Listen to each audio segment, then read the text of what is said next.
I'm waiting for this to line up and this to line up and this to line up. And the one thing that I know beyond a certainty is that those things will never line up. Well, even the term rich people is it's such a negative term now. Yeah, it's almost negative. It's almost a pejorative, isn't it?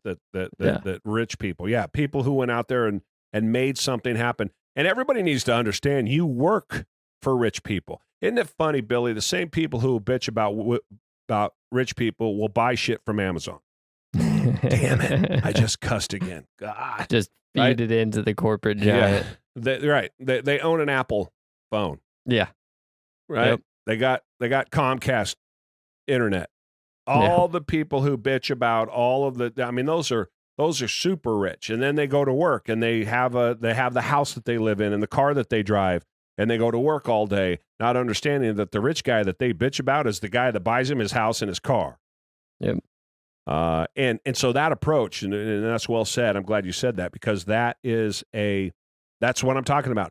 And the prevalence of that attitude, the prevalence of I'm owed, the prevalence of I have to get over, is the loser's game that's being played out on a massive scale every single day in this country. I see it getting significantly worse, not better at all. And that is a good thing for those that follow my advice, listen to it, and go down this path, because you're going to crush your competition. You're going to stand out. When I was a kid, it was much harder to stand out because everybody was hungry. Completely different world, right?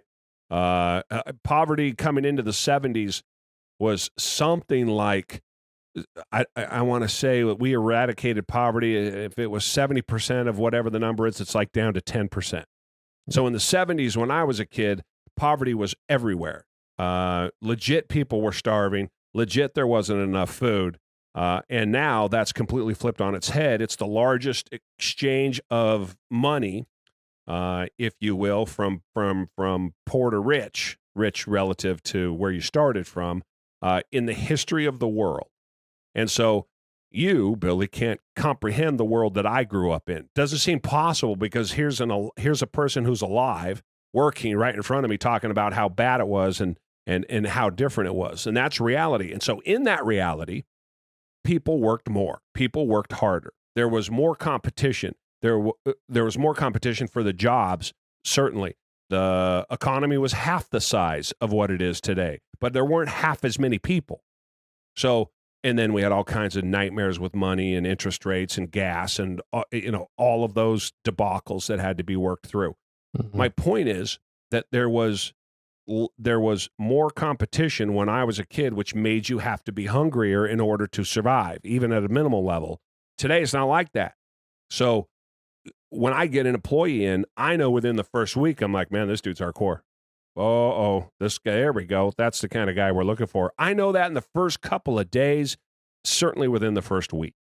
So the ability to stand out today, for all you guys listening, to do something different, you just need to understand it takes a long, long, long, long time. So working for a year or 2 years or 3 years, or Jerry, I've been going 10, 12 hours a day for 4 years. It means nothing to me. It doesn't matter at all. It takes time. It takes huge investment, and then it takes huge risk.